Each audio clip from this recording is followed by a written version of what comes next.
Welcome to footballgameplan.com, where football makes sense. I'm Emery Hunt, the czar of the playbook, bring you our 2014 NFL Draft Special. We're going inside the war room with the Washington Redskins. We're going to take a look at their team needs to see what players could be possible selections to help fill those needs. But first, let's start off by taking a look at the upcoming picks the Redskins have in this year's draft.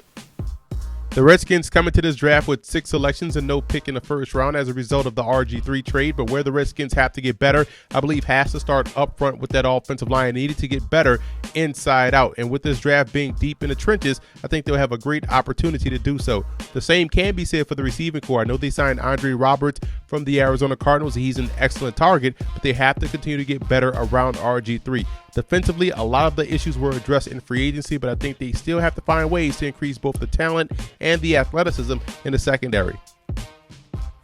Now, here are some quick notes to keep in mind. Number 1, the picks are based off my own rankings of these prospects. And 2, this is the Redskins portion of my total 7-round mock draft. And to view my big board and other teams' 7-round mock draft, visit our website at footballgameplan.com/draft.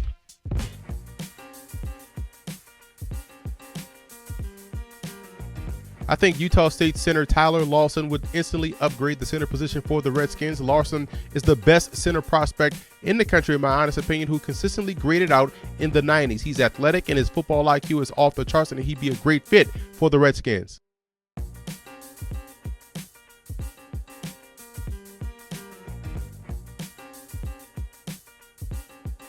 Like I mentioned earlier, the Redskins have to get better at wide receiver, and in round 3, I selected Cody Hoffman out of BYU. Now, what I like most about his game is that he can play inside or outside, and he's not afraid to sacrifice his body for the catch over the middle of the field.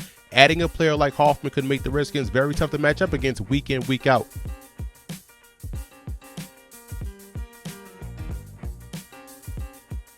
The way my mock draft fell for the Redskins, they get good value right here in round 4 with Cyrus Kouandjio out of Alabama. At 6'5", 310 pounds, Kouandjio can play either tackle spot, but because of his tremendous strength at the point of attack, I think he'll fit perfectly on the right side, giving the Redskins 2 solid bookends up front.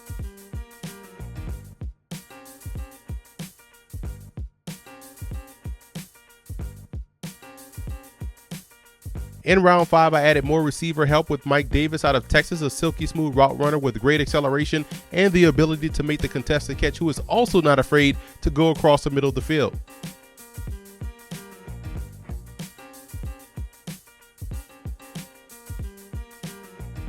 Cornerback Bashaud Breeland is an early entry into the draft, a junior prospect, but he does have enough solid skills, especially playing the ball, that I would feel comfortable with selecting him here in round 6. A player like Breeland will continue to add athleticism in the Redskins secondary.